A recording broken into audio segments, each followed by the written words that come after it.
नमो अरिहन्ताणं नमो सिद्धाणं नमो आयर्याणं नमो वज्रायाणं नमो लोये सौवसाहुणम् वन्दितु सौवसिद्धे ध्रुवमचलमणोवमं गदिं पत्ते वोच्छामि समयपाहडमिणिमो सुदकेवलीभणिदम् नमः समयसाराय स्वानुभूत्या चकासिते चित्स्वभावाय भावाय सर्वभावान्तरच्छिदे अनन्तधर्मणस्तत्त्वं पश्यन्ति प्रत्यगात्मनः अनेकान्तमयी मूर्तिर्नित्यमेव प्रकाशताम्। परम मांगलिक ग्रंथ श्री समय सार जी परमागम है। इसके रचयिता आचार्य भगवान श्री कुंद कुंद स्वामी हैं। इसमें प्रथम अधिकार के अंत में शुद्धात्मानुभवन का स्वाद कैसा होता है, आत्मा का अनुभव उसका प्रकार क्या है, इसको आचार्य देव स्वयं बता रहे हैं अपने अनुभव से। यह आत्मानुभवन के समय कैसा अनुभव होता है। यह मैं एक आत्मा शुद्ध हूँ, एक हूँ, दर्शन ज्ञान स्वरूपी हूँ और सदैव अरूपी हूँ। और ऐसा होता हुआ जितने जगत के संसार के पदार्थ हैं उन समस्त पदार्थों से वास्तव में मैं भिन्न हूँ। परमाणु जितना भी मेरा इस विश्व में किसी पदार्थ से संबंध नहीं है, ना परमाणु से कुछ मेरा लेना देना है, मेरा कुछ ममत्व नहीं है। इस प्रकार का भाव धारण करता हुआ ये अनुभव को प्राप्त करता है। कल अहम का अर्थ देखा था। अहम यानी मैं चैतन्य मात्र ज्योति रूप आत्मा हूँ कि जो मेरे ही अनुभव से प्रत्यक्ष ज्ञात होता है। ये टीका अपन पढ़ रहे थे पेज नंबर 97 पे।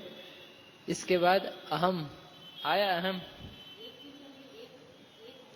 एक हूँ, हाँ क्यों कहा, आ रहा है ना, बस अब एक ही आ रहा है। अब आ रहा है ना, अहम आया ना पहले, अहम अहम यानी मैं, तो मैं हूं। तो मैं के रूप में क्या चीज आई, मैं के रूप में आप क्या ग्रहण करना। तो उन्होंने कहा मैं के रूप में मैं चैतन्य मात्र ज्योति रूप आत्मा हूं जो कि मेरे ही अनुभव से प्रत्यक्ष ज्ञात होता हूं। मतलब मुझे मेरा प्रत्यक्ष अनुभव होता है, स्वानुभव प्रत्यक्ष होता है। हम ज्ञान की पर्याय के भेदों की बात नहीं कर रहे कि वो परोक्ष ज्ञान से जानेंगे कि प्रत्यक्ष से जानेंगे। जिससे चाहे जानो, लेकिन जब भी जानोगे तो वह अनुभव जो होगा वह स्वानुभव प्रत्यक्ष कहलाएगा। क्योंकि आप जिसका आस्वादन करते हो उस आस्वादन के समय वह चीज प्रत्यक्ष जानी जाती है। प्रत्यक्ष अपने स्वसंवेदनात्मक है ना, क्योंकि दुख आप प्रत्यक्ष जानते हो कि परोक्ष रूप से जानते हो। दूसरे का दुख होगा ना, उससे परोक्ष रूप से कहा जाता है, और अपने ऊपर बीतती है तो प्रत्यक्ष कहा जाता है। ऐसे ही कुछ भी हम वस्तु का ग्रहण करें ज्ञान के द्वारा, 5 इंद्रियों के द्वारा जाने, तो उसको कहते हैं प्रत्यक्ष हमने जाना। और कोई दूसरा स्वाद ले रहा है और वो स्वाद आपको बता रहा है तो आपको समझ में आ रहा है। क्या समझ में आ रहा है? ये बोल रहा है मीठा है, स्वादिष्ट है, अच्छा है, तो उस स्वाद को आप जान रहे हो, लेकिन कैसा है वो परोक्ष। ये लोक की प्रत्यक्ष परोक्ष की परिभाषा या तरीका है। कहने का अर्थ इसमें इतना है कि जो हम पर बीतने लगती है बात उसको कहते हैं प्रत्यक्ष। बीतती हुई बात को हम जानते हैं तो उसको कहते हैं प्रत्यक्ष। और दूसरे के ऊपर अन्य जगह घटित कथित चीज को, वस्तु को, पदार्थ को, गुण आदि को जानते हैं तो उससे कहते हैं परोक्ष। तो यहाँ जब स्वात्मानुभवन किया, यह चिन्मात्र ज्योति चैतन्य स्वरूप में स्वयं हूं, तो ये श्रवण करके जानना कि देख आगम से जाना कि भगवान को देख करके जाना कि खुद ने वैसा वेदा। तो अनुभव से जाना तो उसका नाम है प्रत्यक्ष। और आगम से जाना, क्या जाना? मैं चैतन्य ज्योति मात्र आत्मा हूं। तो ये जानना सही है कि गलत है? जानना सही है, लेकिन क्या है? ये परोक्ष है, क्योंकि ये अभी उतरा नहीं है। उतरा नहीं की जगह ऐसा कहो, संवेदन नहीं है उसका, ये श्रवण तत्व है। सुना प्रत्यक्ष है, श्रवण जो किया है वो श्रवण प्रत्यक्ष है, सामव्यावहारिक प्रत्यक्ष, परंतु बीती हुई बात नहीं है। हम पर आप बीती होनी चाहिए। तो आप बीती कौन सी बात होवे? जो ये आत्मा का जैसा स्वरूप है वह अपने पर बीते, यानी जैसा है वैसा अनुभवने लगे। तो इसलिए इस अपेक्षा से आचार्य महाराज कहते हैं कि जो मेरे ही अनुभव से प्रत्यक्ष ज्ञात होता है, यानी ज्ञात होने लायक है, प्रत्यक्ष ज्ञात होने लायक है।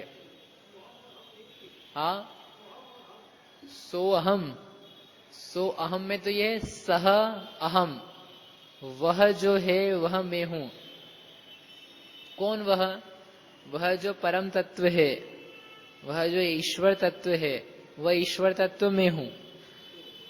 तो हमने भगवत भक्ति करी, भगवत भक्ति करके जिनेन्द्र परमात्मा या ईश्वर जिसका आप मानते हो उसका गुणगान किया, महानता लाई।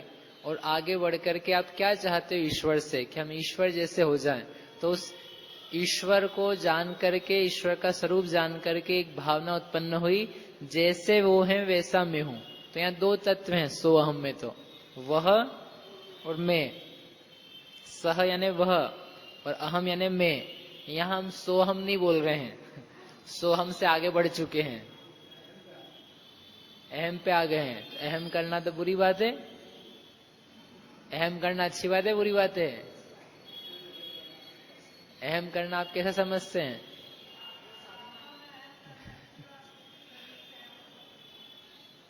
आत्मा से अहम करना अच्छी बात। आत्मा ही मैं हूं, ये अहम होना, अहम भाव होना, ये यहाँ कह रहे। और धन, रुपया, पैसा, जाति, कुल, बल, रिद्धि, तप, वपु, सौंदर्य, ऐश्वर्य, आज्ञा, पूजा, ज्ञान, भाई, वैभव, रंग रूप, इनका अहम करना, अहम पना दूसरे को दिखाना, उसका नाम क्या है? वो बुरी बात, मोह है, मोह। मद है, दोष है, अस्वच्छता है, मलिनता है।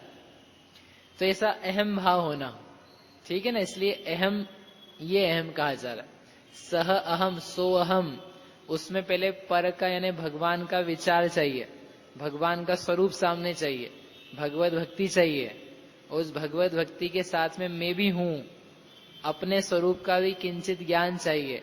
और इन दोनों के बीच का जो डिफरेंस है, सह और अहम के बीच का, वो निकलता है, निकल जाना चाहिए, ऐसा ज्ञान हो तो फिर वो व्यक्ति कह सकता है सो अहम।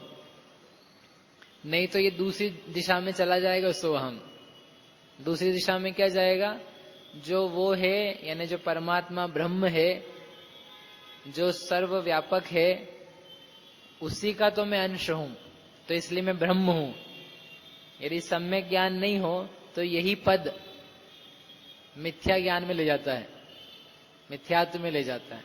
सो हम यानी सारा विश्व कण कण में क्या फैले हुए हैं? भगवान बैठे हुए हैं, भगवान फैले हुए हैं, और उन्हीं भगवान का एक अंश, मतलब मैं भगवान से अटैच्ड हूं, कनेक्टेड हूं, ऐसा लोग मानते हैं। और इस सोहम का अर्थ ये है। अन्य जगह क्या अर्थ है?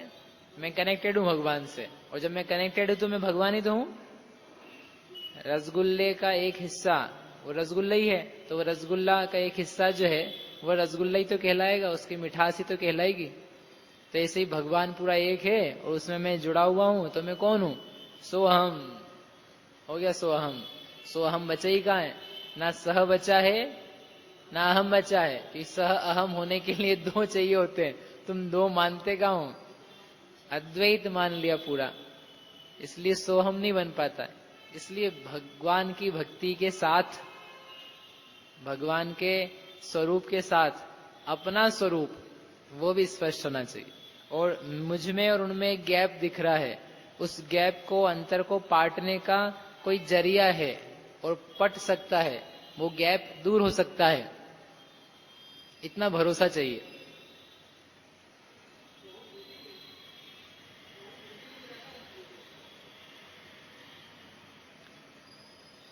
हम तो सब स्वीकार करने तैयार हैं, सो हम कहें तो भी कोई दिक्कत नहीं हमको, वैदिक से आया हो या कहीं से हो, हमको तो ये अर्थ निकल रहा है सीधे, जैसे भगवान है वह मैं हूं, जो वह है सो मैं, जो मैं हूं वह है भगवान,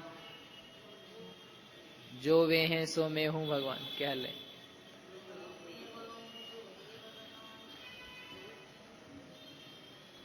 हाँ ठीक है।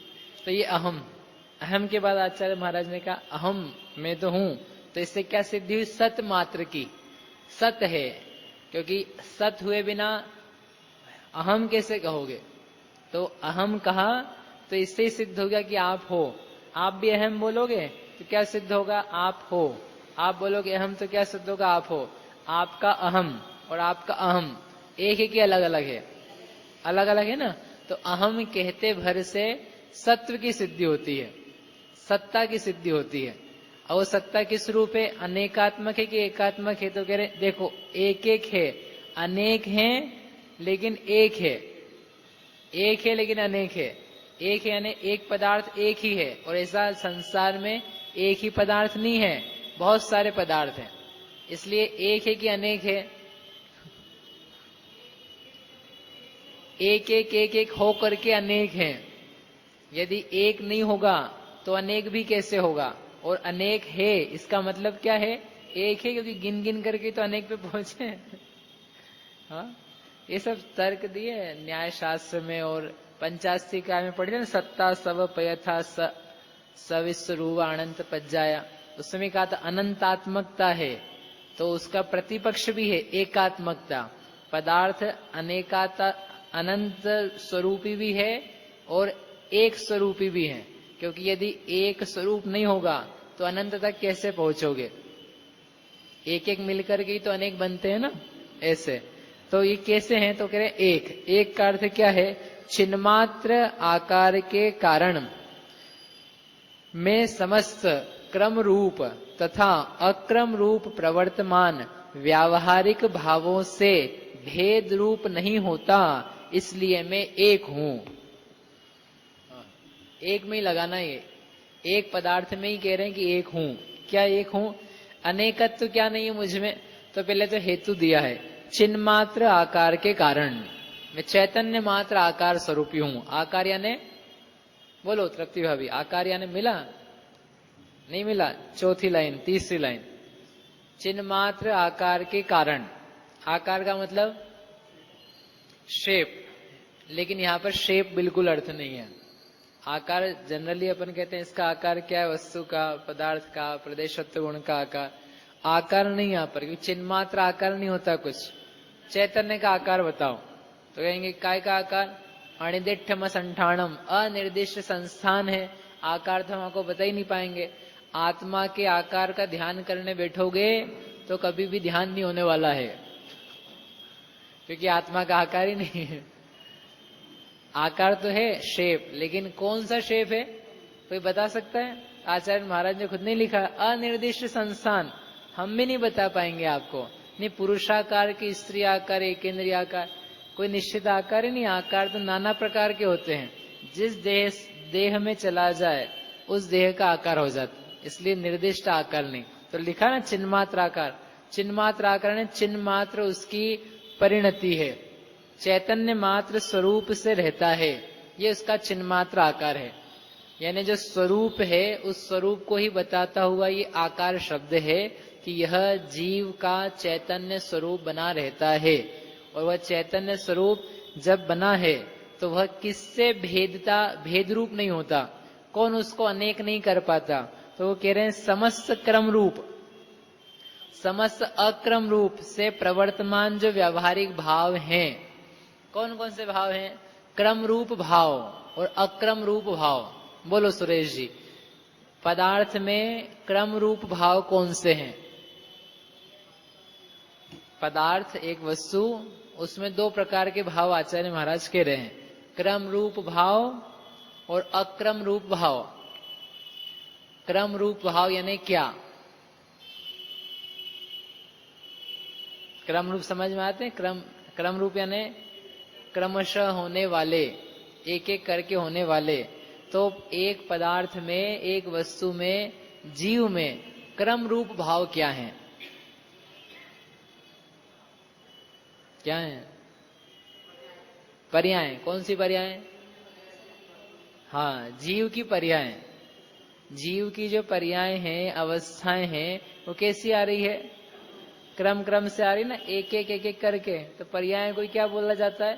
क्रम रूप भाव। और अक्रम रूप भाव यानी कौन है? जो गुण हैं, उन गुणों का नाम है अक्रम रूप भाव। पर्याय मनुष्य, देव, तिर्यंच, नारकी, ये चार हैं स्थूल पर्याय। तो इन चार पर्यायों को एक जीव में हो सकती कि नहीं? ये चार पर्याय एक जीव में, ये चार पर्याय हो सकती हैं कि नहीं? जितना पूछा उतना बताओ, अब हाँ या ना। वो बाद में अपन और स्पष्ट कर लेंगे, अभी तो इतना सा प्रश्न है, ट्रू फॉल्स। आपको ज्यादा फिल इन द ब्लैंक नहीं भरना है। एक आत्मा में नारक, तिर्यंच, मनुष्य, देव, ये चार अवस्थाएं हो सकती हैं कि नहीं हो सकती हैं? हो सकती है ना? नहीं तो आपकी गति मारना फेल हो जाएगी। हो सकती है। अब दूसरा प्रश्न कि ये चार जो अवस्था हैं एक जीव में हो सकती है, तो एक जीव एक ही साथ में देव, मनुष्य, नारकी, तिर्यंच हो सकता है कि नहीं हो सकता है? अरे क्यों नहीं हो सकता है? क्योंकि मतलब ही यही है, क्रम रूप भाव है ये। एक साथ नहीं हो सकता है, असंभव है एक साथ होना। यदि आप सोचो एक जीव है, वो एक ही बार में नारकी, तिर्यंच, मनुष्य, देव हो जाए, कल्पना तो करो कैसा होगा। किस टाइप का अजीब सा दिखेगा। वो रहेगा कहाँ? क्योंकि तीन लोगों के तो विभाजन है अलग अलग, कौन कहाँ रहता है, उस जीव को कहाँ भेजेंगे? इसका अर्थ क्या है? क्रम रूप जो भाव हैं वे एक एक करके आते हैं, विविध प्रकार की अवस्थाएं लिए रहते हैं, वे क्रम रूप भाव हैं। ठीक। फिर अक्रम रूप भाव, जीव में ज्ञान, दर्शन, सुख, वीर्य, ये गुण हो सकते हैं कि नहीं? हो सकते हैं। पहला प्रश्न सही। दूसरा, जीव में एक साथ ज्ञान, दर्शन, सुख, वीर्य हो सकते हैं कि नहीं? हो सकते हैं। तो ये कैसे हो सकते हैं? ये क्यों हो सकते हैं? ये गुण हैं, ये अक्रम रूप से, यानी एक एक करके रहेंगे। पहले ज्ञान रहेगा, फिर थोड़ी देर बाद दर्शन आएगा, फिर दूसरा गुण आए। इस प्रकार का नेचर नहीं, यानी अपने को समझ में आता ही है कि जीव में गुण भी हैं, जीव में पर्याय भी हैं, पर्यायों को आने का एक क्रम है, पर्याय एक साथ सारी नहीं हो सकती है, और गुण जितने हैं वे सारे एक साथ रहते हैं, उनके एक साथ रहने में कोई तकलीफ नहीं है। ठीक है, समझ में आया ना? आटा है ना, आटा से क्या क्या बन जाता है? रोटी, पूड़ी, भजिए, कचौरी, समोसा, ये बन जाता है। ठीक है ना? तो एक आपने आटा लिया, एक मुट्ठी, आप तो होशियार हो संगीता दीदी, तो उस एक मुट्ठी आटे से, उसी उतने जितने आटे से आप रोटी भी बना दो, पराठा भी बना दो, कचौरी, समोसा, पांचों बना दो। बना सकते हो क्या? एक ही उस एक मुट्ठी आटे से। क्यों? जिसकी रोटी बनेगी उसका समोसा नहीं बनेगा, जिससे कचौरी बनेगी उससे पराठा नहीं बनेगा। यानी वो एक एक करके हो सकता है, क्रमशः हो सकता है। तो वो क्या कहलाती है? अवस्था है। लेकिन उसी आपके आटे में चिकनाई है कि नहीं? उसमें सफेदी है, उसमें खनिज है, उसमें विटामिन्स है, उसमें प्रोटीन है, और जो जो भी उसमें विशेषताएं हो सकती है, तो वो सब हैं। तो आप जो भी बनाओगे उसमें वो सारी विशेषताएं रहेंगी कि नहीं रहेंगी? तो वो जो विशेषताएं एक साथ रह सकती हैं, हर काल में रह सकती हैं, उसका नाम तो क्या है? अक्रम रूप से प्रवर्तमान भाव, यानी गुण। साहित्यिक नहीं, ये आगम की भाषा है तो उन्होंने ऐसा लिखा, अक्रम रूप से प्रवर्तमान भाव। और अपनी बोलचाल की भाषा में से क्या कहते हैं? गुण। गुण कैसे होते हैं? सब एक साथ पाए जाते हैं। गुण आगे पीछे नहीं होते, एक एक करके नहीं आते, और पर्याय एक एक करके आती है। ठीक है, इतना है। अब यहाँ पर ये अब समझते हैं इसको। ये कह रहे हैं आचार्य देव, चिन्मात्र आकार के कारण, चैतन्य स्वरूप के कारण, चिन्ह मात्रता ही मुझ में हमेशा बने रहने के कारण, जितने सारे क्रमरूप भाव हैं, समस्त लिया ना, जितने सारे क्रमरूप भाव हैं, एक एक अलग अलग मार्गणाओं के जितने भाव हो सकते हैं, वे सारे के सारे, और मुझ में एक पदार्थ के नाते जितने गुण हो सकते हैं, वे सारे के सारे अक्रम रूप से प्रवर्तमान, यानी पाए जाने वाले, रहने वाले, उससे परिणमने वाले, वे सारे व्यावहारिक भावों से भेद रूप नहीं होता, अनेक रूप नहीं होता। इसलिए मैं एक हूं, मैं एक हूं, मैं अपना अनुभव करने से अहम हूं, अहम स्वरूप हूं, और मैं किसी भी भाव से भेद रूप नहीं होता हूं, मैं हमेशा एक रूप रहता हूं। जैसे अगर अपन जीव को देखें तो जीव का भी क्या दिख रहा है, तिर्यंच, देव, मनुष्य, नारकी, तो किस किस रूप हो रहा है, अनेक अनेक रूप हो रहा है ना। तो एक में ही क्या दिखेगी आपको, अनेकता। ये अनेकता किसके आधार से दिख रही है, आधार क्या उसका, व्यू, चश्मा कौन सा लगाया, कौन सा लगाया, पर्याय का। पर्यायों के दृष्टिकोण से देखने पर एक ही आत्मा आपको बाल, युवा, वृद्ध, मनुष्य, देव, तिर्यंच, नारकी, स्त्री, पुरुष, नपुंसक, क्रोधी, मानी, मायावी, लोभी, मति ज्ञानी, श्रुत ज्ञानी, कुअवधि ज्ञानी, केवल ज्ञानी, ऐसा कभी सामयिक संयमी, असंयमी, देश संयमी, छायिक सम्यक्त्वी, औपशमिक सम्यक्त्वी, छायोपशमिक सम्यक्त्वी, सासादन, मिथ्या दृष्टि, मिश्र, भव्य, अभव्य,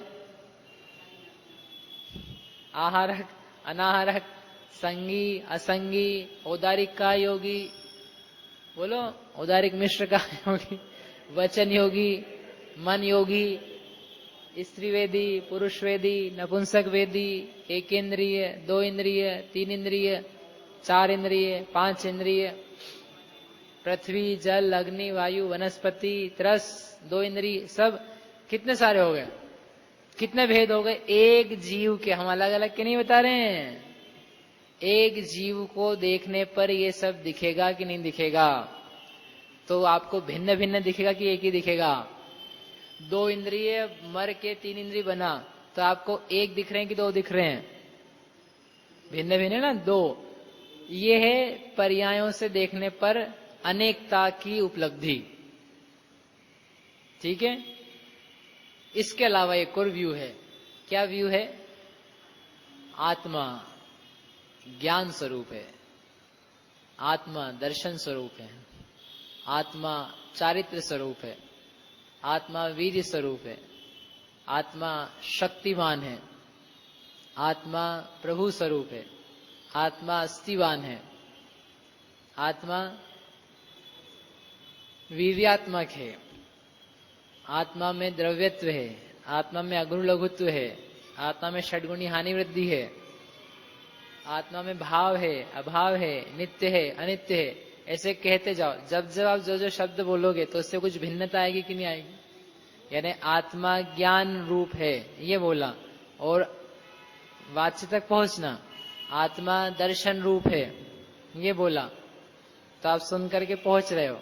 आत्मा चारित्र रूप है ऐसा बोला, तो ऐसा बोलते हुए एक आत्मा एक रूप दिख रहा है कि अनेक रूप दिख रहा है,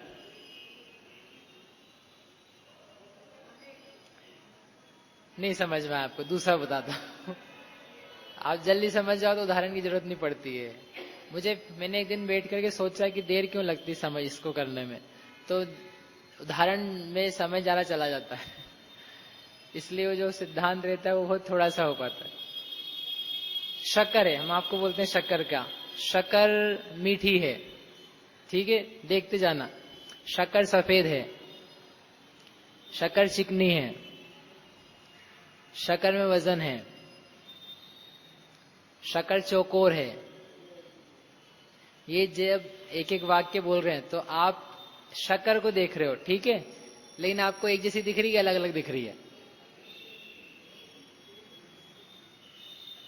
दिख रही है मतलब आंखों से नहीं, आप उसको देखने की बात कह रहे हैं।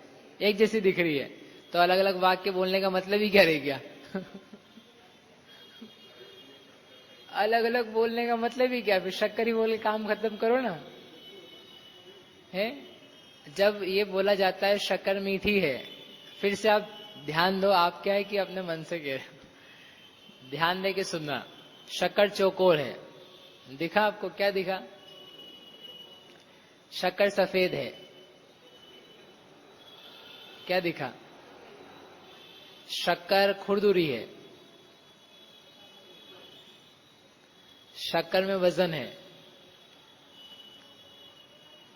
क्या दिखा? हाँ, भारी दिख। शक्कर चूर होने लायक है, क्या बोलते हैं उसको? बुरा हो जाती है, भंगुर है, दिखी? शक्कर पानी में घुलनशील है, दिखी? अब मुझे बताओ, ये जो सब देख रहे हो आप, ये एक रूप ही देख रहे हो उसको, क्या अलग अलग दिख रहा है आपको? अभी भी एक रूप देख रहे हो। अरे अभी चौकोर देख रहे हो, कभी आप कभी सफेदी देख रहे हो, कहीं मिठास देख रहे हो। चलो दूसरा बात जाने दो, इसको भी हटा दो। आज क्या खाया? पराठा वराठा खाया? कुछ रोटी खाई। रोटी कैसी होती है? गोल, ठीक है। रोटी कैसी होती है? सिकी हुई। देखते जाना जो जो दिखाए हो, नहीं तो फिर मेरे को तीसरा भी लेना पड़ेगा। रोटी कैसी होती है? गोल। रोटी में क्या है? प्रोटीन। रोटी में क्या है? विटामिन। रोटी में क्या है? शक्ति। रोटी में क्या है? मिठास।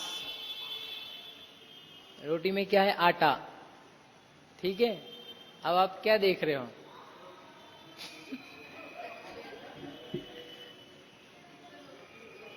कपड़े खरीदने गए कभी बाजार में? कपड़े खरीदने गए, कपड़ा वाला आपको कपड़ा बेचता है, कपड़ा दिखाता है, तो कैसे कपड़े दिखाता है? खोल के दिखा दिया उसने, आप देख रहे हो। अब क्या करेगा वो? बैठा रहेगा, आपका इंतजार करता रहेगा। क्या करेगा? तारीफ नहीं करेगा, क्या बताएगा? कपड़ा आपके सामने है, आप देख रहे हो, कपड़ा सूरज से बनकर के आया है, तो दिमाग में कुछ आया आपके? कपड़ा रेमंड का है। साड़ी आती क्या रेमंड की? जिसकी भी आती हो, रेमंड मिल की है।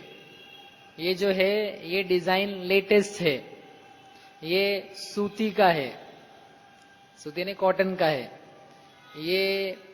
और क्या होता है? सॉफ्ट है, सॉफ्ट। इसका जो स्पर्श है ना, बिल्कुल कोमल है।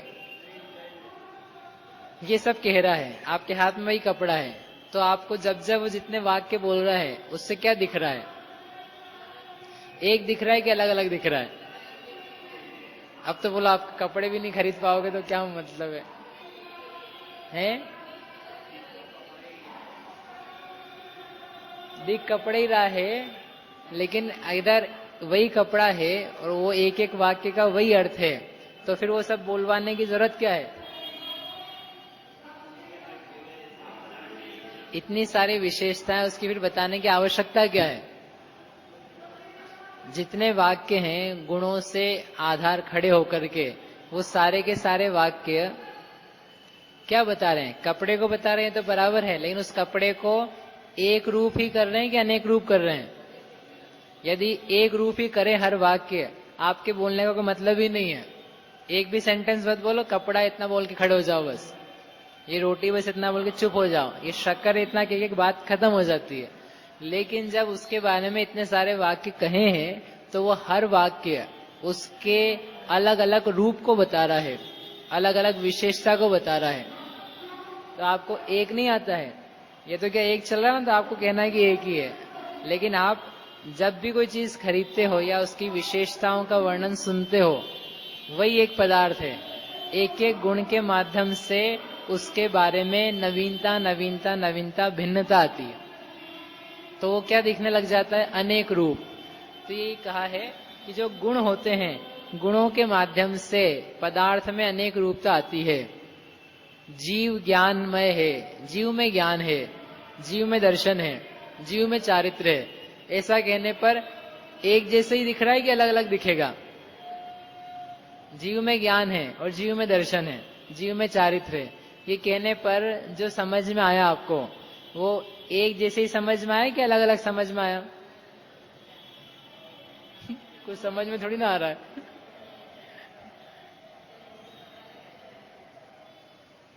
जीव में ज्ञान है ऐसा कहने पर, और जीव में दर्शन है, और जीव में चारित्र है, इन तीनों में कुछ अंतर लगता है आपको? क्या अंतर लगता है?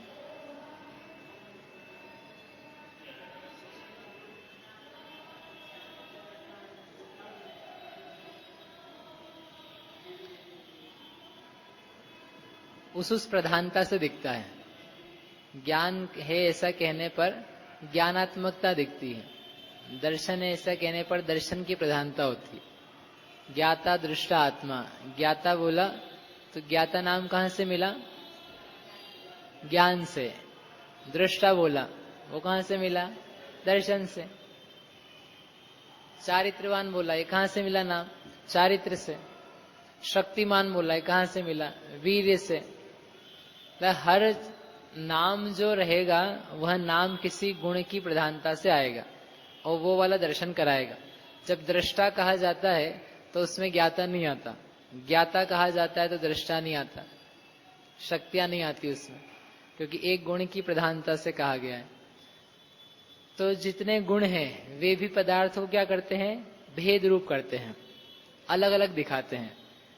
पर्याय भी पदार्थ को क्रम क्रम से अलग अलग करके दिखाती हैं, और जो गुण एक साथ पाए जाते हैं, अक्रम रूप से प्रवर्तते हैं, वे गुण भी एक ही पदार्थ को क्या करते हैं? अनेक रूप करते हैं। तो दोनों ही के तरीके से क्या आई? अनेकता आई। आचार्य कह रहे कि इससे और भी बढ़कर के एक व्यू है, एक दृष्टि है, उस दृष्टि में कुछ भी कर लो अनेक रूपता नहीं आती है, उसमें क्या रहती है? एक रूपता रहती है। उस एक रूपता के कारण से मैं एक हूं। क्या है एक रूपता? तो रीजन दिया ना, चिन्ह मात्र आकार के कारण। अब वही की वही चीजें सब रखना आपके पास में। देव, मनुष्य, नारकी, तिर्यंच, एकेंद्रीय से पंचेंद्रीय, संगी, असंगी, आहारक, अनाहारक, सारे प्रकार के मन वचन काय योग, सारे प्रकार की मार्गणाएं, वो सारे में एक व्यक्ति को घुमाओ। किसको? एक जीव को। जब जब घुमा रहे हो तो घुमाते हुए उसके परिणाम देखते हुए भिन्न भिन्न दिख रहा है। भिन्न भिन्न दिखते हुए वे चैतन्य स्वरूपी हैं। वहां जीव चित रूप है, वही जीव है। जैसा जीव नारकी में था वैसा जीव मनुष्य में है। जैसा जीव, जैसा नहीं, पहले दूसरा करते हैं। जो जीव नरक में था वही जीव तिर्यंच में है। जो जीव तिर्यंच में था वही जीव मनुष्य में है। जो जीव मनुष्य में था वही जीव देव में है। ये तो सुना होगा ना पहले। तो ये एकत्व आया। अब थोड़ा सा और आगे इससे कि ये तो एकत्व उस व्यक्ति के सत्व की अपेक्षा से बताया, भावात्मक अपेक्षा से। जैसा जीव नारिकी में था वैसा ही जीव उसी जीव के मनुष्य बनने पर वैसा ही जीव है। ये थोड़ा सा कठिन है। ये तो आपने प्रथम योग से समझा ना, और अपने अलग अलग अवस्थाएं देखी। जो जीव नरक में था वही मरण करके मनुष्य बना, तिर्यंश बना, वही मरण करके देव बना, वही मरण करके पुनः मनुष्य बना। तो वो जीव की क्या है? नित्यता है। ठीक है, इतना समझा। अब इसके आगे कह रहे हैं, ये उसका द्रव्य अपेक्षा से सत्य बताया था। अब भाव अपेक्षा से क्या कह रहे हैं? जैसा जीव यानी जैसा चैतन्य स्वरूपी चिन्मात्र शुद्ध ध्रुव एक स्वरूपी जैसा जीव नरक में था वैसा ही जीव मनुष्य में भी है। हाँ कि ना? कैसे हाँ? वो तो नारकी है, और ये मनुष्य है। नहीं ठीक है, ये एक ही हम ये मान रहे हैं, आपने कहा वही है, वो बराबर है, लेकिन जैसा था वैसा कहाँ है? ये नारक भाव से युक्त था, ये मनुष्य भाव से युक्त है, तो इनमें जैसा पने को हम नहीं मान सकते हैं। तो कहते हैं कि नहीं, जैसा भी उसका है, पर्याय की अपेक्षा से हम जैसा नहीं कह रहे हैं, पर्याय तो उसको भेद रूप कर रही है। हम मानना ना हमने बात की बात को, क्रम रूप भावों से भेद रूप होता है, वो स्वीकार है हमको। नार की पर्याय मनुष्य पर्याय नहीं है, नार की पर्याय जैसी मनुष्य पर्याय नहीं है, नार की अवस्था मनुष्य अवस्था नहीं है, परंतु नरकों में एक नार की जैसा जीव था वैसा ही जीव मनुष्य बन करके भी है। कैसा वैसा? अब ढूंढो इसको, ये तो समझा, अब आप ढूंढो, ये आपका होमवर्क है। कैसा वैसा?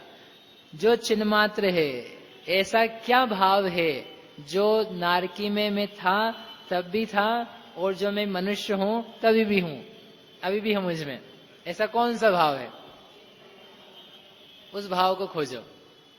उस भाव के देखने पर ये कहा जाएगा कि अनेक प्रकार के पर्यायों के भेद से भी मैं भिद नहीं रहा हूं। भिद नहीं रहा हूं यानी भिन्न भिन्न नहीं हो रहा हूं।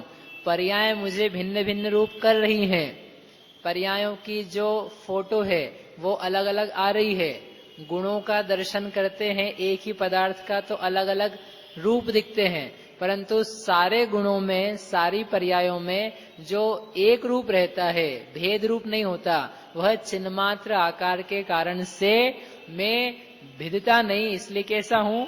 एक हूं। बोलो कौन सी गाथा हुई है? कौन सी गाथा हुई इन दो बातों में? ये उपसंहार चल रहा है, पहली से लेके आखिरी तक का कंक्लूजन है इसमें। कौन सी गाथा हुई? छठी सातवीं। नवी हवदिया पमत्तो न पमत्तो जाणगो दुजो स्वभावो। और आगे की गाथा नवीनाणम न दंसनम न चरितम। कह दिया ना, क्रम रूप भाव अक्रम रूप भाव। छठी सातवीं गाथा पूरी। अब वो जितने दिन पहले करी थी आप सब लगा लेना, समझ में? एक णादो जो सो दु सो चेव, ज्ञाता तो जो है सो है। क्या है जो है सो है? जैसा अभी है, जिस भाव से अभी है, उसी भाव से एक घंटे बाद भी है, उसी भाव से, उतनी ही शक्ति से, उतने ही भाव स्वरूप से सदा काल है, सदा काल। पर्याय से पूछने जाओगे तो जो भाव अभी है वो एक घंटे बाद नहीं रहेगा, जो एक घंटे बाद का होगा वो कल नहीं मिलेगा। उन तरीकों से आपके भाव और आपकी अवस्था बदलती जाएगी। गुणों से पूछने जाओगे, जिस गुण का नाम लोगे वो तुम्हें भेद कर देगा। ज्ञान से पूछने जाओगे तो ज्ञान का पिक्चर दिखेगा, चारित्र से पूछने जाओगे तो चारित्र का दिखेगा, शक्ति का विचार करोगे तो शक्ति स्वरूप विचार में आएगा। परंतु एक ऐसा द्रव्य स्वरूप है जिसका कभी भी किसी भी रूप से विचार करो तो वो कैसा रहेगा? एक रूप रहेगा। ऐसा एक रूप में अपने आप को संवेदता हूं, अनुभव करता हूं। अनुभव की बात कह रहे ना, अहम एको, मैं एक हूं और मैं हूं। इससे पहले अहम स्थापित किया, हूं, और हूं होने पर कैसा हूं? एक हूं। अब आप समझो, यूं तो हम भी एक कहते हैं। हम कितने हैं? आप कितने हो? एक कि दो? आप कितने आए आज? एक ही आए आज? कितने हैं? एक। अब वो एक क्या है? एक।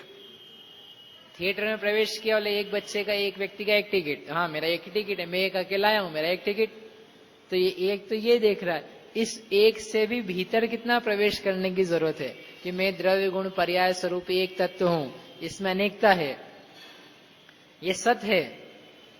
द्रव्य गुण पर्याय स्वरूपी वस्तु है, ये सत है, ये आगम वाक्य है, ये समीचीन ज्ञान है। परंतु इससे आगे बढ़कर के भी कुछ और एक है, क्योंकि इसमें एकत्व अनेकत्व दोनों हैं।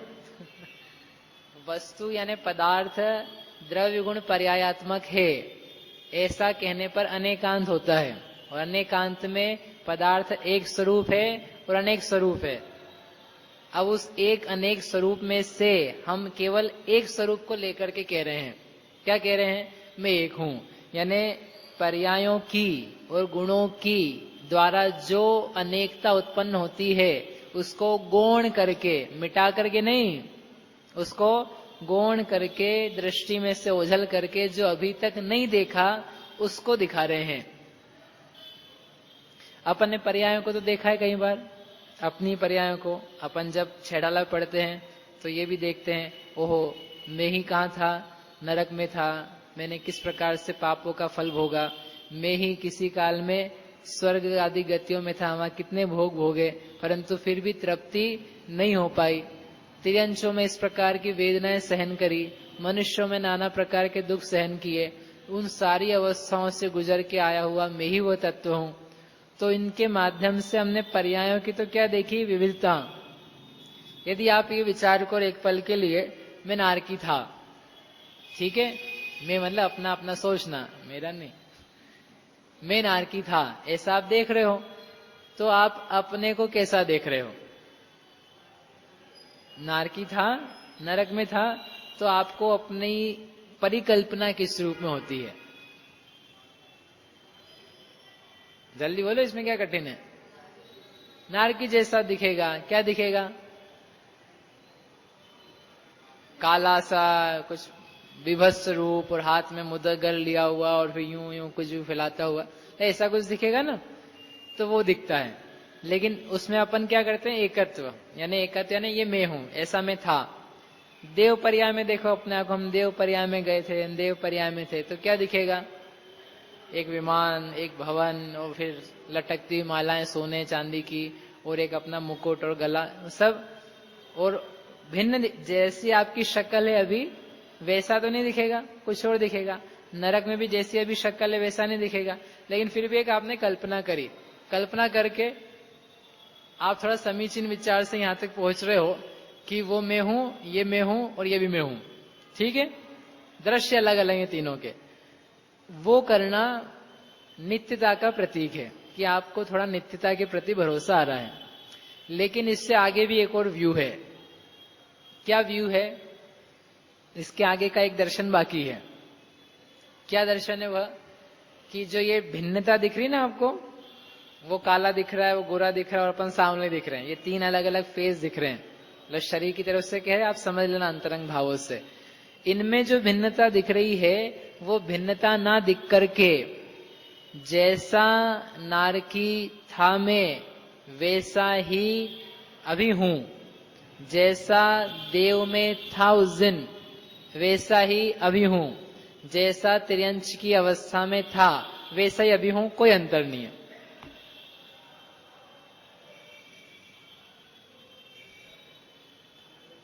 वही नहीं, वही तो मान लिया हमने, पढ़ लिया, वही के आगे है, जैसा नरक में था वैसे ही अभी हूं।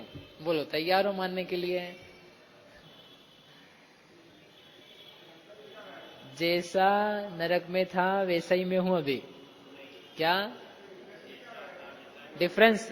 वही तो डिफरेंस, तो कुछ है ही नहीं ना, वही तो डिफरेंस का अडिफरेंस करना है डिफरेंस को हटाना है।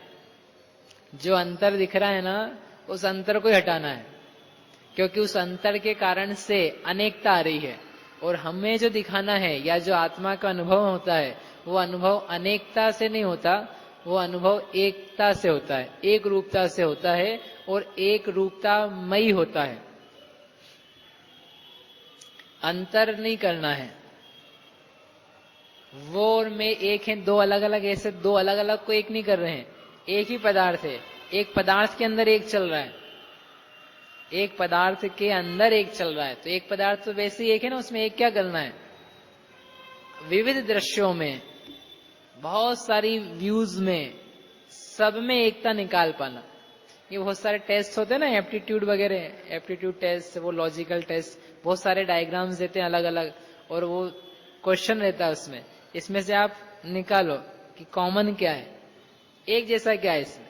लॉजिकल टेस्ट, रीजनिंग, ये वो रीजनिंग है कि सब में अलग अलग अलग होते हुए एक रूपता क्या है, व्हाट इज सेम। वो सेम निकालना है। मैच करते ना अपन, कॉमन निकालते, कॉमन कॉमन निकालो, सारी अनंत पर्यायों में से कॉमन निकालो। सारी अनंत पर्यायों में से क्या निकालना है आपको? कॉमन निकलेगा तो जो एक्स्ट्रा है, मतलब विशेष रहता है, वो अलग लिख देंगे। तो अपन ने मनुष्य, तिर्यंश, देव, नारकी, ये पर्याय, इसमें जीव तत्व है, जीव स्वरूप है और अवस्थाएं भी है, इसमें से कॉमन निकालो। तो कॉमन क्या निकलेगा? द्रव्य स्वभाव, जीव नहीं, द्रव्य स्वभाव, चिन्ह मात्र स्वभाव, चैतन्य मात्र, वो निकाला। और मल्टीप्लाई, और वो जो ब्रैकेट में है सब कुछ रख देना, वो मैंने वो पर्याय, देव पर्याय, मनुष्य पर्याय, तिर्यंश पर्याय, नरक पर्याय, एकेंद्रीय पर्याय, द्विंद्रीय पर्याय, संगी असंगी, सब ब्रैकेट में डाल करके नष्ट नहीं करिए उनको। कॉमन निकालने पे वो सामान नष्ट नहीं हो जाता है, वो वस्तु बनी रहती है। उसको लिखने का तरीका है, मिली हुई में उसको सिंप्लीफाइड करने का तरीका क्या? बहुत सारा गुणा भाग हो, सो उसको सिंप्लीफाइड करने का तरीका कॉमन निकालना। तो ऐसे बहुत एक पदार्थ है, इक्वेशन है हमारे पास द्रव्य गुण पर्याय की, इसमें काल बहुत सारा है, अवस्थाएं बहुत सारी, गुण बहुत सारे हैं, और हमको बहुत जल्दी काम करना है अपनी आत्मा को जानने का, पहचानने का। तो क्या करें? कॉमन निकालो, हर अवस्था में कॉमन निकालो, हर पर्याय में से कॉमन निकालो, जो ऐसा थे, जो एक जैसा है। कॉमन वही होता है ना, 10 यहाँ पे भी है, 10 यहाँ पर भी है, 10 यहाँ पर भी है, 10 यहाँ पर भी, सब जगह 10 है। छुपा हुआ होगा, कहीं 100 लिखा हुआ है, कहीं 150 लिखा हुआ है, कहीं 250 लिखा हुआ है, तो वो 10 स्पष्ट नहीं है, प्रकट नहीं है, लेकिन वहां छुपा हुआ है। उसमें से आप 1 0 कम करके बाहर निकाल सकते हो, ठीक है ना? वो निकालना आना चाहिए। ऐसे यहाँ पर तत्व हर पर्याय में ऐसा प्रकट नहीं एकदम, लेकिन है, असत नहीं है, उसको आपको निकालना पड़ेगा, ठीक है? तो ऐसी सारी अवस्थाओं में और सारे गुणों में, दर्शन गुण में, ज्ञान गुण में, चारित्र गुण में, इन सब में कॉमन क्या है? इन सब में कॉमन क्या है? ये तो गुण है। गुण किसके आश्रय से? द्रव्याश्रय, निर्गुणः गुणः, द्रव्य के आश्रय से। कौन सा द्रव्य? चित्त द्रव्य, चैतन्य द्रव्य। इस चैतन्य द्रव्य के आश्रय से है, इसलिए उस आश्रयवान को देखने पर जो आश्रयभूत गुण हैं वे ओझल होते हैं, और आश्रयी जो है वो दृष्टिगोचर होते हैं, ठीक है? तो ऐसा होने से कैसा हो? एक हो। ऐसा क्या आ रहा है? अनुभव आ रहा है। क्या अनुभव आ रहा है? मैं अपने ही अनुभव से प्रत्यक्ष ज्ञात होता हूं, और जो मैं ज्ञात हो रहा हूं, मैं अनेक रूप ज्ञात नहीं हो रहा हूं। मैं अपने आप को मनुष्य, तिर्यंश, देव, नारकी, इन रूप अथवा सिद्ध रूप, ना सिद्ध रूप देख पा रहा हूं, ना गति रूप देख पा रहा हूं, क्योंकि इन सारी अवस्थाओं से मुझ में भेद पड़ता है। यद्यपि हम ध्यान करते समय कभी ऐसा कह भी लेते हैं, सिद्धो हम, सिद्ध हूं मैं, लेकिन सिद्ध जो है वो भी ध्येय नहीं है, वो भी एक रूप नहीं है, क्योंकि सिद्धता में भी पहले कुछ और था, कुछ और था, कुछ और था। सारी गतियों और निर्गतियों में जो एक जैसा रहता है उसका नाम है एकत्व। ये हुआ आपका छठी सातवीं गाथा का एक पना। एक ही पंक्ति में कह दी दोनों बातें, दो गाथाएं भी जरूरत नहीं पड़ी। उसके बाद क्या है? शुद्धो, हाँ, अहम जीवो, जीवो चरित्र दंसण, जीव है, सतरूप है, क्रम अक्रम रूप है, टंकोत्कीर्ण है, असाधारण लक्षण वाला है। दूसरी गाथा में कहा था ना, जीवो चरित्र दंसण, उसके 7 विशेषण दिखाए थे। एक हूं, आगे आगे क्या हूं मैं? शुद्ध। क्या हूं? शुद्ध हूं। शुद्ध क्यों हो? शुद्धता कहां से आएगी? अशुद्धता कहां से आती है? मेल से अशुद्धता आती है, और मेल निकल जाए, संग निकल जाए, अकेला रह जाए, उसी को शुद्ध कहते हैं। कपड़ा अशुद्ध है, यानी क्या है? कपड़े को अशुद्ध कब बोलते हैं? जब पुराना हो जाए तो उसे अशुद्ध कहते हैं। मेला हो जाए, मेला हो जाए ने क्या हुआ? मेला होना यानी क्या हुआ? उस वस्त्र के ऊपर कुछ लग गया तो क्या बोलते हैं उसको? अशुद्ध बोलते हैं, गंदा बोलते हैं। शरीर अशुद्ध था, उसको शुद्ध कर लिया। क्या मतलब है इसका? शरीर अशुद्ध था, सुबह स्नान करके शुद्ध कर लिया। क्या अर्थ है? जो मेल, धूल, पसीना, मिट्टी सब चिपक गई थी उसको हमने साफ करके पानी से बाहर कर दिया। और पानी को लगे रहने दिया? नहीं, पानी को भी हमने पोंछ दिया। तो क्या हो गए? हम शुद्ध हो गए। यानी क्या अर्थ निकला शुद्ध का? जो एक पदार्थ है उसमें जो लगी हुई चीज है एक्स्ट्रा, उसको अलग कर देना, उसको अलग देख लेना। दिखता है पहले, फिर उसको अलग किया जाता है। बिना अलग देखे अलग नहीं हो सकता है। बिना अलग देखे अलग नहीं करने में प्रवृत्त हो सकता है। कपड़ा धोया कभी? अर्चेश, कपड़े धोए? धुलवा ली मम्मी ने? ओह कपड़े धोए तो कपड़े आपने जब धोए तो मेले जान करके धोए कि शुद्ध जान के धोए?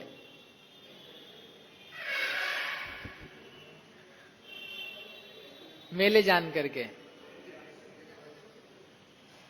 तो मेला ही जाना कि शुद्ध भी जाना? तो मेला जान के धोए कि शुद्ध जान के धोए? शुद्ध ही जान के धोए तो फिर धोए क्या वास्ते? शुद्ध ही थे। हाँ, दोनों जान करके। ऐसा लगा आपको कभी जब मैं धोता हूं कपड़े तो इनको मेला जानता हूं यानी शुद्ध जानता हूं कि अशुद्ध जानता हूं? शुद्धता जान करके अशुद्धता जान करके दोनों जानते हैं। शुद्धता का विचार है और अशुद्धता का भी विचार है। यदि अशुद्धता का ज्ञान नहीं होता और शुद्धता का ज्ञान नहीं होता तो घिसता क्या वैसे बच्चा? और जितना कॉलर में घिसता है उतना यहाँ आजू बाजू में नहीं घिसता है। बराबर है ना? क्यों? क्योंकि वो गंदा नहीं दिख रहा है। यानी उसको स्वच्छता का ज्ञान है और अस्वच्छता का ज्ञान है, और उसकी शक्ति भी दिख रही है और उसकी व्यक्ति भी दिख रही है। यानी संग पर संग जो है वो सारा अशुद्धता उत्पन्न करता है। जो पर संगता है पदार्थ में वो सारी कैसी है? अशुद्धता। क्या अर्थ निकला? जितना सारा परिग्रह है वो क्या पैदा कर रहा है? अशुद्धता। जितने सारे परिणाम जो स्वभाव के अनुरूप नहीं है क्या पैदा कर रहे हैं? अशुद्धता। और जीव में जब अनुभव कर रहा हूं तो कैसा अनुभव कर रहा हूं? शुद्धता का कि अशुद्धता का? शुद्ध बोला ना? दोनों का नहीं चाहिए। अभी हम अनुभव की कह रहे हैं। अहम एक को खलु शुद्धो, मैं किसका अनुभव कर रहा हूं? शुद्धत्व का। तो शुद्धत्व कैसे आया? आपको शुद्धत्व का अनुभव कैसे आया उसके लिए कह रहे। कितना सुंदर। एक नर नारक आदि जीव के विशेष अजीव, पुण्य, पाप, आश्रव, संवर, निर्जरा, बंध और मोक्ष रूप जो व्यावहारिक नव तत्व हैं उनसे टंकोत्कीर्ण एक ज्ञायक स्वभाव रूप भाव के द्वारा अत्यंत भिन्न हूं, इसलिए मैं शुद्ध हूं। ऐसी अजब गजब की बातें हैं। कोई साधारण बुद्धि वाला पहली बार सुने तो बोले हमने तो अभी तक यही सुना है 7 तत्व हैं वो जीव के हैं। ये पता नहीं कुछ तो भी सिखा रहे पंडित जी, यानी क्या क्या बांच रहे हैं। कौन सा ग्रंथ लिखा, कहां छपा है? अच्छा हाँ बिल्कुल गए वही। मतलब क्या लगेगा कि मेरी बातें चल रही है, मैं अपने मन से लगा लगा के छाप छाप के बांट रहा हूं लोगों को।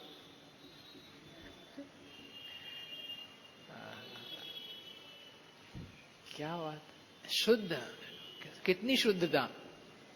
अरे वो परसंग परिग्रह का तो कुछ नाम ही नहीं लिया इन्होंने, क्योंकि वो परिग्रह से जनित जो भाव है हमने उन भावों को पकड़ा है। उन भावों से भिन्नता, आश्रव बंध के भाव है ना, आश्रव बंध के भावों से मैं भिन्न हूं, मेरे कुछ नहीं है।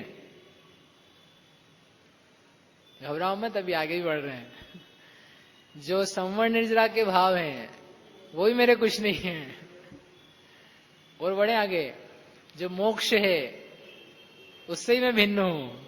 अब क्या करना? अब बोलो संजय जी, कहाँ जाना है आपको? वही कह रहे हैं जीव के विभिन्न भेद, 9 तत्व लिए सारे, नर नारक तिर्यंच मनुष्य आदि जो जीव के भेद हैं, उनसे लास्ट की पंक्ति लगा लेना, अत्यंत भिन्न हूं। सबके साथ क्या लगाना? जीव के भेदों से मैं अत्यंत भिन्न हूं, अजीव से मैं अत्यंत भिन्न हूं। ये बात तो बराबर है, अजीव से तो मैं अत्यंत भिन्न हुई, मैं जीव अजीव से अत्यंत भिन्न हूं, क्योंकि हमारा नाम ही अलग अलग है, जीव अजीव। लेकिन यह जीव, यह मैं जीव अन्य जीव से तो भिन्न हुई, यह मैं जीव जो मेरे में होने वाले जीव के भाव हैं, नर नारक आदि पर्याय रूप, उनसे मैं भिन्न हूं। किनसे भिन्न हूं मिथिलेश भैया? जो ये मनुष्यत्व है शरीर वाला नहीं, जो मेरे परिणाम में मनुष्यत्व के औदैहिक भाव हैं, मनुष्य का भाव है, मनुष्यता है, जिसको बोलते मानवता लाओ, वो जो मानवता है वह मानवता मुझसे भिन्न है। तो कहाँ रखी? यहाँ बीच में रखी कहीं अलग से? मानवता आपसे कैसी है? भिन्न की अभिन्न? बोलो, आप मनुष्य है कि नहीं हो? तो आप में मानवता है कि नहीं? थोड़ी बहुत है, पक्का? तो ये कह रहे मानवता नहीं है। हाँ, अपेक्षा से मनुष्य है, मनुष्य की मनुष्यता है। बाहर निकलो तो मत कहना आ जा करके मेरे में तो मनुष्यता बची नहीं। आज सारी महाराज ने साफ कर दी। तो क्या बन गए भाई? दानव वानव तो नहीं बन गए? मनुष्य नहीं बचे तो दानव बचोगे फिर? क्या हो? नहीं, मैं शुद्ध हूं। कौन सी गाथा है? 84 कहां से आ गई? गाथा बताओ, कौन सी गाथा है? ये कौन सी गाथा है? मूदत्थेणाभिगदा जीवा जीवा पुण्य पावम च आसव संवर्ण निज्जर बंधो मोक्षो ये सम्मतम। 13वीं गाथा। भूतार्थ से जाने हुए 9 तत्व वही सम्यक्त्व है। क्या भूतार्थ से जानना? 9 तत्वों में 9 तत्व गतत्वेपि यद एकत्वम न मुंचति। 9 तत्व में गया हुआ होने पर भी जो एकत्व को नहीं छोड़ता है, यह जीव तत्व को जो जानता है, उसका नाम है सम्यक दृष्टि। याद आया नहीं आया? अब क्या है, मैंने देखी तारीखें देखी थोड़े दिन पहले, 15 अगस्त को चालू किया था पिछले साल। 1 साल हो गया है। लेकिन फिर मैंने गिना, जितने सारे रिकॉर्डेड थे, करीब 160-65 दिन ही प्रवचन हुआ है। इसलिए मेरे को थोड़ी सी शांति मिली कि साल भर में एक अधिकार हुआ है, तो अपन ने साल भर में छुट्टियां ज्यादा करी है। और पढ़ा तो कम, 360 के आधे दिन भी नहीं पढ़े हैं। छुट्टियां ज्यादा हो जाती है ना? इसलिए थोड़ा धीरे धीरे चले तो आप थोड़ा धैर्य रखना। कम से कम अपन एक बार ही पढ़ना, वापस नहीं आ पाएगा। दूसरे भी तो बहुत सारे ग्रंथ हैं। ठीक है बहन जी, समझ में आया? बहुत दिन हो गए इसको आए हुए। 13वीं गाथा, पता नहीं 3-4 महीने तो हो ही गए होंगे आराम से।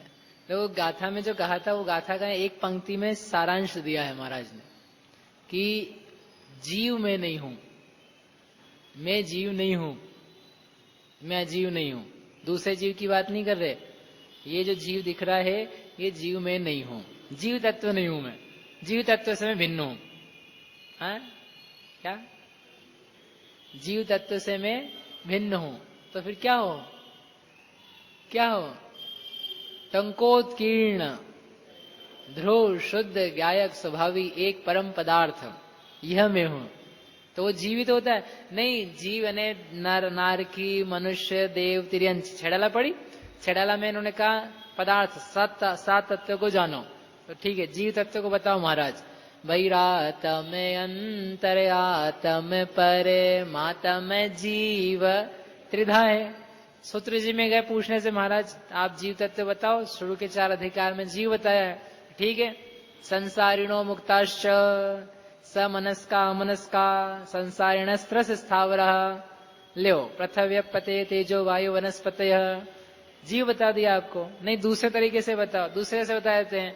नार की नीचे रहते हैं, बीच में मनुष्य रहते हैं, ऊपर देव रहते हैं, सब जगह ये जीव तत्व का वर्णन है। उस जीव तत्व के लिए कह रहे हैं मैं ऐसा जीव तत्व नहीं हूं, ये सब मुझसे भिन्न है। क्या भिन्न है समझ में नहीं आ रहा है। या तो मनुष्य नहीं दिख पा रहा है ठीक से, मनुष्य मार्गणा नहीं आ पा रही ठीक से समझ में, और ये कह रहे मनुष्य मार्गणा से भी भिन्न हो। मतलब आश्चर्य पैदा करने वाली बात है। आपको आश्चर्य लगे तो समझना कुछ सुना, और नहीं लगे तो समझना कि अपन ही बहुत ठंडे हैं। आश्चर्य पैदा हो सुन करके। मैं जीव नहीं हूं, मैं अजीव नहीं हूं, और क्या नहीं हूं, मैं आश्रव नहीं हूं, राग द्वेष मोह मैं नहीं हूं, मुझसे भिन्न है। अत्यंत भिन्न का ना, अत्यंत लिखा, अत्यंत भिन्न हूं, मैं अत्यंत भिन्न हूं आश्रव से, बंध से अत्यंत भिन्न हूं। ये तो वैभाविक भाव, हाँ इसमें आदमी खुश हो गया, उससे भिन्न हूं। सुनो, पुण्य से पाप से मैं अत्यंत भिन्न हूं। संवर निर्जरा मोक्ष से भी, मोक्ष तो जाना है मेरे को। मोक्ष किस किस को जाना है आप में से, बोलो श्रेयांश जल्दी से हाथ खड़ा करो। मोक्ष जाना है कि नहीं जाना है। मोक्ष जहां से अपन पढ़ रहे हैं वहीं से पूछ रहा हूं मैं, मोक्ष जाना है कि नहीं जाना है। मोक्ष जाना, कितने घबरा रहे, बोले हाँ बोलूं कि ना। मोक्ष जाना है कि नहीं जाना है, मोक्ष चाहिए कि नहीं चाहिए। अरे मोक्ष तत्व से मैं भिन्न हूं, वहां जाके देखो आप। पूजा पढ़ी है कभी, नहीं छपी है। नहीं चाहिए सम्यक दर्शन में श्रद्धेय स्वरूप हूं, नहीं चाहिए सम्यक ज्ञान सुज्ञान घन चिद्रूप हूं, नहीं चाहिए सम्यक चारित्र राग रहित ही हूं सदा। पढ़ लो ना, कोई व्यक्ति है तो कोई ऐसे ही पढ़ ले तो बेचारा दीवाना हो जाओ, लेकिन क्या क्या चाहते क्या हो आप। सम्यक दर्शन ज्ञान चारित्राणी मोक्ष मार्ग है, और ये लिख रहे हैं सम्यक दर्शन नहीं चाहिए, ज्ञान नहीं चाहिए, चारित्र नहीं चाहिए। क्या क्या दीवाने हो रहे हो, क्या हो रहे हो भाई साहब। पढ़ी पूजा है, सिद्ध भगवान की पूजा, यानी वो पूजा पढ़ने के लिए वो कहां से लिखी पूजा आप समझो। उस नव तत्व में छुपी हुई जो एकत्व स्वरूप ज्योति है, संवर निर्जरा से भी भिन्न, मोक्ष तत्व से भी भिन्न, रत्नत्रय से भी भिन्न, क्योंकि संवर निर्जरा है रत्नत्रय, रत्नत्रय से भिन्न जो तत्व है, उस तत्व को देख करके एकत्व करके ये मैं हूं ऐसा कह के व्यक्ति कह रहा मुझे नहीं चाहिए, करना मुझको ध्यान नहीं है। परम ध्येय जब मैं आप हूं, मैं ध्येय हूं, मैं ध्यान नहीं हूं। बहुत ऊंची बात है, आराम सुनना हो होले से, नहीं तो कल को पता नहीं मंदिर आना ही बंद कर दो।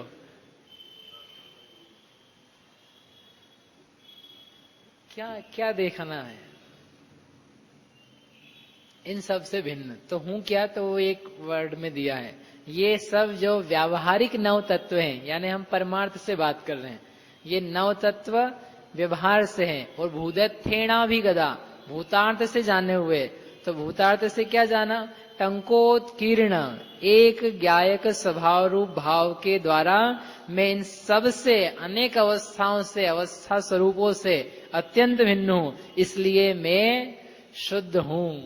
इतना शुद्ध चाहिए है। ऐसा कौन अनुभव कर रहा है, जो निज आत्मा को जान रहा है, वो कह नहीं रहा है। ये तो आचार्य ने अनुभव के बाद अपने को बताया। आपने पूछा था ना महाराज आपका परिचय क्या है, आपका आत्मा का अनुभव कैसा है, तो उन्होंने कहा मैं हूं चिन्मात्र ज्योति जो अपने अनुभव से प्रत्यक्ष जानता हूं। मैं एक हूं, क्योंकि अनेक पर्यायों में और गुणों में अनेक रूप नहीं होता हूं, और इन नव तत्वों में मुझे एक टंकोत्कीर्ण ध्रुव ज्ञायक भाव ही अनुभव में आता है, इसलिए मैं शुद्ध हूं। ये सब पर हैं। अभी बात चली थी ना अपनी, पर के संग से अशुद्धता होती है। शुद्ध ज्ञायक भाव में एक ज्ञायक भाव में जीव अजीव पुण्य पाप आदि का प्रवेश कराना, तो ये उसके लिए अशुद्धता है। बाहरी बातों की तो हम बात ही क्या करें आपसे। जब घर का बना भोजन भी भक्ष्य नहीं है, इसलिए नहीं कि वो अभक्ष्य बनाया है, घर का बना भोजन भी जब भक्ष्य नहीं है, वो भी आत्मा के लिए खाने योग्य नहीं है, तो फिर बाकी जो बाजार में बनने वाली चीजें हैं उनके लिए हम क्या कथा सुना है तुमको अलग से।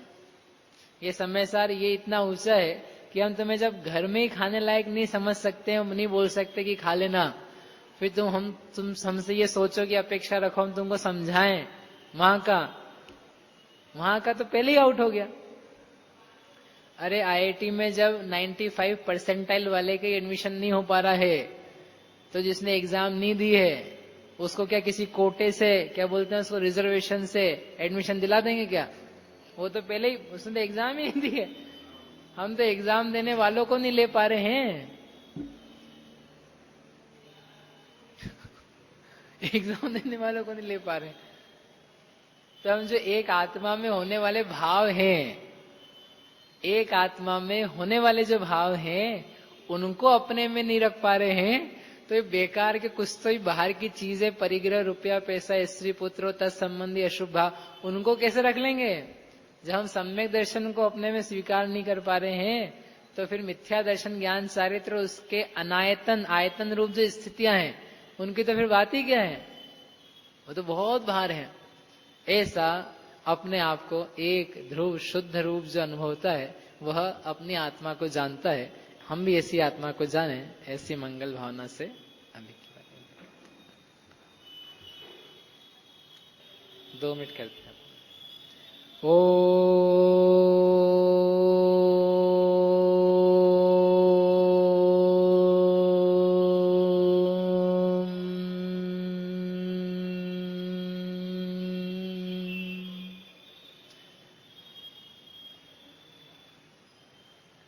जानिए यह मैं जीव हूं, सत्व रूप हूं, एक हूं, शुद्ध हूं, ज्ञान दर्शन स्वरूपी हूं, अरूपी हूं, समस्त पर पदार्थ से भिन्न हूं, निर्भार हूं, स्वयं को प्रत्यक्ष अनुभव से संवेद्यमान हूं, संवेदा जाता हूं, इसलिए मैं हूं। जानिए गुण पर्यायों के भेद से अलग अलग नहीं होता, पृथक पृथक नहीं होता, भिन्न रूप मेरा दर्शन नहीं होता। चिन्मात्र आकार के कारण, चैतन्य स्वरूप के कारण, सदा काल, हर पर्याय, हर गुण, हर अवस्था में मैं एक ही हूं, अनेक नहीं हूं।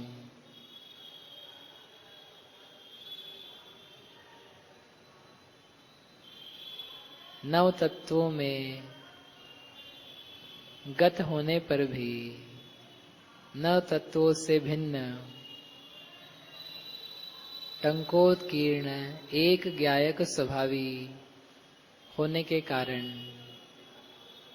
समस्त प्रकार की अवस्थाओं में एक रूप रहने वाला, अवस्थाओं से अत्यंत भिन्न, ऐसा मैं शुद्ध हूं।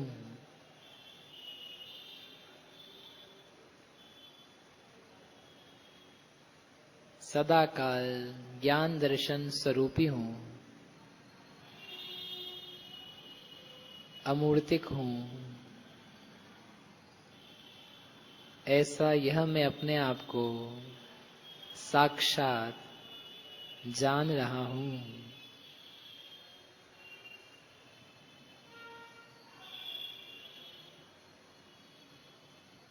एको अहम्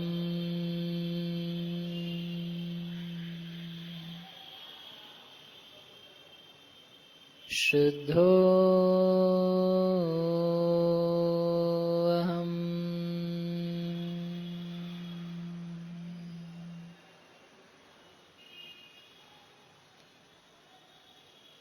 चैतन्यो अहम्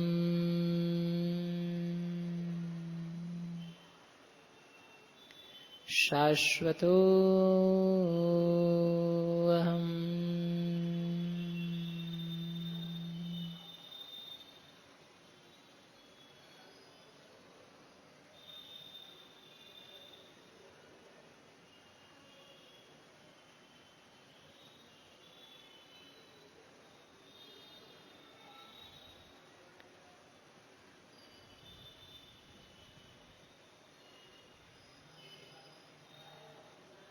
एक ध्रुव शुद्ध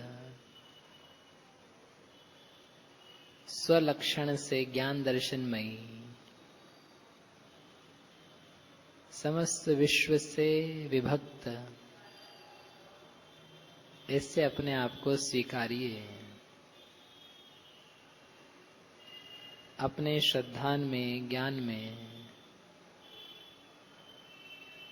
जानिए मानिए ऐसा मैं हूँ,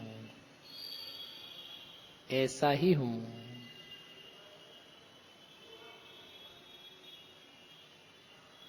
विसर्जन।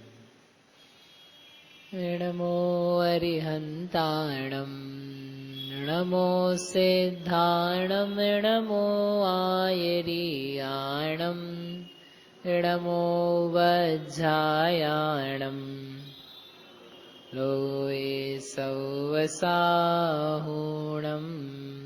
नमो अरिहन्ताणं नमो सिद्धाणं नमो आयरीयाणं नमो वज्रायाणं नमो लोये सौवसाहुणं